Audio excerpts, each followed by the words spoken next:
ओम नमो भगवते वासुदेवाय। ऊनविंशोऽध्याय ज्ञानयोगकंथन। श्री भगवान उवाच। कहन्ति प्रभु भगवान उद्धव हुओ सावधान। ए माया निर्मित संसारे प्राणी सकल कर्म करे। जे प्राणी पंडित हुअन्ति निज स्वभावे से रहन्ति। निंदा प्रशंसा न करन्ति साखीଙ୍କ प्राय से देखन्ति। एणु साधव प्राणीଙ୍କର संसारे ନାହିଁ ନିଜ ପର। सकल जन्तु एक भावे प्रकृति पुरुष संयोगे। जे करे स्वभाव आचार निंदा प्रशंसा ताहाଙ୍କର। कहन्ति जेहु भ्रमपणे निष्ठुर अनित्य भाषणे।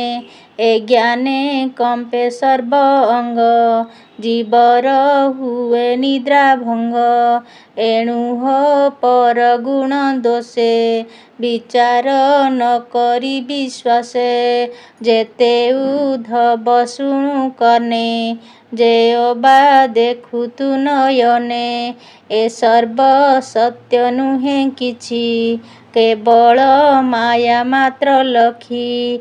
जे किछि उच्चारी बदने जे अबा शुणिबेनि कने। जे अबा चिंती मन ध्याने न्याय वचन अनुमाने। ए सर्व सत्य नुहे किछि केवल माया मात्र लखी। एणु हो मिथ्या ध्यान लाभे ए जीव जन्म मृत्यु लभे। जेबे तू पचारिलु मोते ए सर्व सत्य श्रुति पथे। वेद वचन अनुमानु सत्य न कहे आत्मा बिनु। ए आत्मा हर्ता कर्ता दाता आत्मा ईश्वर पिता माता। सृष्टि पालन संहारण ए सर्व आत्मार अभियान। एणु अशेष चराचरे आत्महु सत्य नाही परे। प्रकृति निर्मित संसार एणु ए त्रिविध प्रकार। सकल बुझि दृढ़ चिते ए भ्रम छाड़न्ति पंडिते। एणु ए जीव पर ज्ञान न करी स्तवन निंदन। केवल ज्ञान अनुमाने थिब भास्कर जेने सुने। सुमरी मोहर वचन आपणे करी अनुमान। जे आदि मध्य अवसाने असत्य देखि त्रिभुवने।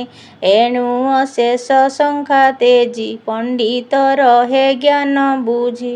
एमंत कृष्ण मुखु शुणी उद्धव कहे मंजुबाणी। उद्धव उवाच। मनस चये कर जोड़ी कहे गोविंद पादे पड़ी। शुण हे प्रभु दामोदर ए जेबे अनित्य संसार। निर्गुण निर्विकार जीव सर्वव्यापक सदाशिव।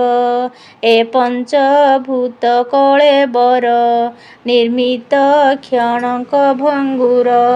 जन्म मरण अनुसरी के पुणी संसारे संसारी। कह हे प्रभु विश्वेश्वर ए मोर भ्रम हेउ दूर। आत्मा निर्गुण निरंजन निर्दोषात्मिकमय ब्रह्म। जे आत्मा सर्वभूते बसे आदित्य जेसने आकाशे। इंधन भेद अग्नि जेने जलन्ति देखिता समाने। आत्मा प्रकाश ए जगते प्रत्यक्ष देखिए ही मते। स्वभावे आत्मज्ञान पूर्ण साखी ପୁରୁଷ ନିରଞ୍ଜନ। ସେ ଯେବେ ରହେତି ନିଜ ପୁରେ, ଜନ୍ମ ମରଣେ କେ ସଂଚରେ। ଆତ୍ମା ଅଖଣ୍ଡ ନିରଞ୍ଜନ, ସ୍ୱଭାବେ ଦେହ ଅଚେତନ। ଶ୍ରୀ ଭଗବାନ ବାଚ। ଉଦ୍ଧବ ବାକ୍ୟ ଶୁଣି ହସି, କହନ୍ତି ପ୍ରଭୁ ବ୍ରହ୍ମ ରାଶି। ଏ ଦେହ ମନ ଅହଙ୍କାର, ଯାବତ ଇନ୍ଦ୍ରିୟ ସଞ୍ଚାର। ତାବତ ଜୀବ ସଞ୍ଚରଇ, ଯାବତ ଦେହ ସଙ୍ଗେ ଥାଇ। ଆତ୍ମା ସ୍ୱରୂପେ ନିରଞ୍ଜନ, ନ ଦେଖି ସଂସାର ଘଟନ। ଏହାକୁ ରସେ ମୂଢ଼ପଣେ, ସଂସାରେ ଭ୍ରମେ ଅକାରଣେ। ଜାଗ୍ରତ ପୁରୁଷ ସ୍ୱପନେ, ଦେଖେ ବିଅର୍ଥ ଅର୍ଥ ଜେନେ। ଶୟନେ ସ୍ୱପ୍ନ ଯେବେ ଦେଖେ, ଅସତ୍ୟ ସତ୍ୟ କରି ଲେଖେ। ପୁଣି ସେ ନିଦ୍ରା ଅବସାନେ, ସକଳ ମିଥ୍ୟା କରି ମଣେ। ଏ ଘେନି ଲୋଭ କାମ କ୍ରୋଧ, ହରସ ବିଷାଦ ପ୍ରମାଦ। ଏ ଆଦି ବିବିଧ ପ୍ରକାରେ, ସର୍ବସମ୍ଭବ ଅହଙ୍କାରେ। ଏ ରୂପେ ଜ୍ଞାନ ଯୋଗ ହରି, ଉଦ୍ଧବେ କହିଲେ ବିସ୍ତାରି। ଚିତ୍ତେ ତା ଯେତେ ଅହଙ୍କାର, ଗୋବିନ୍ଦ କଲେ ତାହା ଦୂର। ପରମ ଜ୍ଞାନ ଉପଦେଶ, ଗୋବିନ୍ଦ ଖଣ୍ଡିଲେ ବିଶେଷ। ସଂସାର ଭାବ ଭାବଗ୍ରାହୀ, ଅଜ୍ଞାନ କଳ୍ପିତେ ବୁଝାଇ। ଉଦ୍ଧବ ଯେତେ ମୋହ ପାଶି, ଅଜ୍ଞାନ ଜାଲ ଜ୍ଞାନ ନାଶି। ଜ୍ଞାନ ବୁଝାଇ ଭାବାବଶେ, ଭକତି ଯୋଗ କହି ଶେଷେ। କୃଷ୍ଣ ଚରିତ ଭାଗବତ, କହଇ ଦାସ ଜଗନ୍ନାଥ। ଇତି ଶ୍ରୀମଦ୍ଭାଗବତେ ମହାପୁରାଣେ ପାରମହଂସ ସଂହିତାୟା 82 ଏକାଦଶ ସ୍କନ୍ଧେ ଜ୍ଞାନଯୋଗୋଦ୍ଧରମ୍ ନାମ ଊନତ୍ରିଶୋऽଧ୍ୟାୟः। ଓಂ ନମୋ ଭଗବତେ ବାସୁଦେବାୟ।